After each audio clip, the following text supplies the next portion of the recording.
தீய சக்திகளை விரட்டும் நீலகேசி அம்மன்.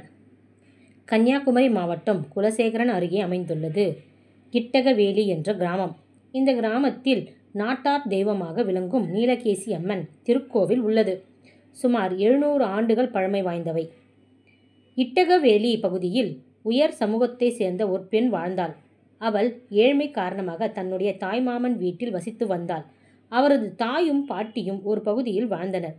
தாய்மாமன் வீட்டில் வாழ்ந்த பெண் பத்ரகாளியை வணங்கும் வழக்கம் கொண்டிருந்தாள். அவளை தாய்மாமனின் மனைவிக்கு பிடிக்கவில்லை. ஏதாவது குற்றம் குறை கூறி அந்த பெண்ணை கொடுமைப்படுத்தி வந்தாள்.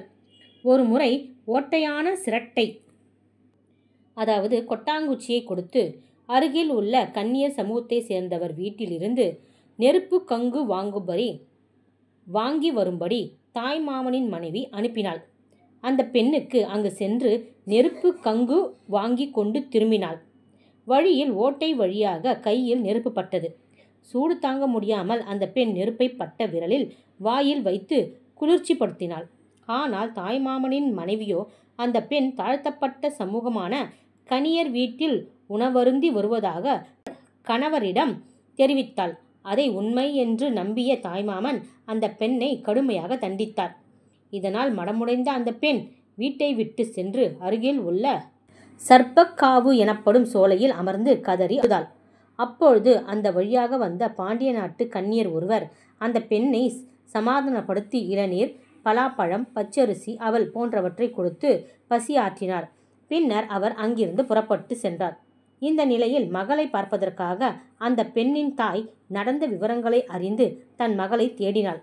அவள் சோலையில் இருப்பதை அறிந்து அங்கு சென்று மகளை சமாதானப்படுத்தி அழைத்து வந்தார். ஆனால் வழியில் இருந்த குளத்தில் குளிக்க நினைத்த அந்த பெண் தண்ணீரில் குதித்தாள். ஆனால் மீண்டும் கரைக்கு வரவே இல்லை. மகள் மாயமானதை உணர்ந்ததும் அவர் தாய் குளத்தில் குதித்தார். மகளும் பேத்தியும் குளத்தில் குதித்ததை அறிந்த அவரது பாட்டி தன் மகனின் மற்றொரு கை குழந்தையுடன் குளத்தில் குதித்தார். இந்த சம்பவம் காட்டுத்தீயாக ஊருக்குள் பரவி ஊர் மக்கள் பலரும் குளத்தில் இறங்கி தேடினர். ஆனால் குளத்தில் குதித்தவர்களில் ஒருவரின் உடல் கூட கிடைக்கவில்லை. அதிலிருந்து 7ஆம் நாள் அந்த குளத்தில் நீல நிற ஒளியுடன் 3 சிற்பங்கள் மிதப்பதை ஊர் மக்கள் கண்டனர். அந்த சிற்பங்கள் தலைமுடியை விரித்து வைத்து போன்ற அமைப்பில் காணப்பட்டன. அந்த சிற்பங்களை எடுக்க முயன்றபோது அவை கைக்கு சிக்காமல் மறைந்தன. பின்னர் ஒரு ஜோதிடரை அழைத்து வந்து ஆருடம் பார்த்தபோது குளத்தில் குதித்து மாயமானவர்கள் அனைவரும் பத்ரகாளியின் அருள் பெற்றவர்கள். அவர்களின் இறப்பால் காளி தேவி தாய்மாமனின் குடும்பத்தினர் மீது கோபத்தில் இருக்கிறார்.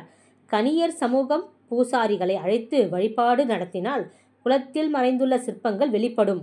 அந்த சிற்பத்தை வழிபட்டு மன்னிப்பு கேட்டால் தாய்மாமனின் குடும்பத்திற்கு மன்னிப்பு கிடைக்கும். ஊர் மக்களும் நலமுடன் வாழ வழிபிறக்கும் என்று கூறினார். இதையடுத்து தாய்மாமனின் குடும்பத்தினர் அந்த சிற்பங்களை ஒரு பிறையில் வைத்து 10 நாட்கள் விழா எடுத்து கொண்டாடினர்.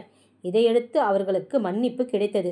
குளத்தில் நீல நிற ஒளியுடன் கேசம் முடி போன்ற வடிவத்தில் வெளிப்பட்டதால் இந்த அம்மன் நீலகேசி அம்மன் என்று அழைக்கப்பட்டாள். அதோடு முடி போன்ற வடிவ சிலையை பிறையில் வைத்து வழிபட்டதால் ஆரம்பத்தில் முடிப்பிறை அம்மன் என்று அழைக்கப்பட்ட இந்த தேவி இப்போது முடிப்புரை அம்மன் என்று அழைக்கப்படுகிறாள். குளத்தில் கரையில் நீலகேசி அம்மனின் மூலக்கோவில் உள்ளது. இங்கிருந்து 1/2 கிலோமீட்டர் தொலைவில் கேரள பாணியில் கட்டப்பட்ட நீலகேசி அம்மன் ஆலயம் பிரம்மாண்டமாக காட்சியளிக்கிறது. கோவிலுக்குள் 3 கருவறைகள் உள்ளன.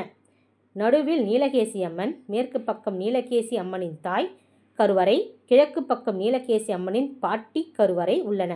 இந்த 3 கருவறைகளுக்குள் ஒரு பெண் தலைமுடியை விரித்து வைத்தது போன்று பீடங்கள் காணப்படுகின்றன.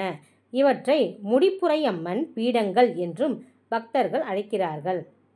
பாட்டியின் கருவறையில் 2 சிறிய சிலைகள் உள்ளன. அவற்றில் ஒன்று பாட்டியின் பேரக்குழந்தை என்றும் மற்றொன்று வெள்ளை பிள்ளை காளி தேவி என்றும் சொல்லப்படுகிறது. இந்த ஆலயத்தில் பாண்டிய நாட்டு கன்னியர் சமூகவினரோ இன்று பூஜை செய்து வருகின்றனர். மூலக்கோவிலில் வடமேற்கில் வெள்ளிப்பிள்ளை அம்மன் கோவில் ஒன்று சிறியதாக உள்ளது. அதனுள் பீடம் ஏதும் காணப்படவில்லை. இந்த அம்மன் காளி அம்மன் என்று சிலர் கூறுகின்றனர். நீலகேசி அம்மனுக்கு மாலை நேரத்தில் தினசரி பூஜையும் வெள்ளிக்கிழமைகளில் மதிய நேரத்தில் சிறப்பு பூஜையும் நடத்தப்படும். பூஜையின் போது பச்சரிசி, பழம், அவல், பொரி, மஞ்சள் பொடி, இளநீர், கமுகம்பு ஆகியவை படைக்கப்படுகிறது. இந்த கோவிலில் பங்குனி மாதம் 10 நாட்கள் விழா நடத்தப்படும். திருவல்லிபுத்தூர், திருவைகுண்டம், தச்சநல்லூர் ஆகிய இடங்களில் இருந்து வருகை தரும் கன்னியர் பூசாரிகள் நீலகேசி அம்மன் வழி சமூகத்தினர்கள் பட்டாடை, மலர் மாலை அணிவித்து வரவேற்று கோவிலுக்கு அழைத்து செல்வார்கள். கோவில் இருந்து 1/2 கிலோமீட்டர் தொலைவில் உள்ள விழா நடைபெறும் இடத்திற்கு மூலக்கோவில் 3 சிற்பங்களை கன்னியர் பூசாரிகள் எடுத்து வருவார்கள். விழா நடைபெறும் 10 நாட்கள் அங்குதான் அம்மன் மூவரும் இருந்து அருள்பாலிப்பார்கள். இந்த ஆலயத்தில் இந்த ஆண்டுக்கான பங்குனி மாத திருவிழா கடந்த 16ஆம் தேதி தொடங்கியது. இந்த விழாவின் முக்கிய நிகழ்வாக 22ஆம் தேதி சனிக்கிழமை தூக்க நேர்ச்சியை, 24ஆம் தேதி திங்கட்கிழமை கமுகு மரம் எழுந்தருளால் நிகழ்ச்சியும் நடைபெறும்.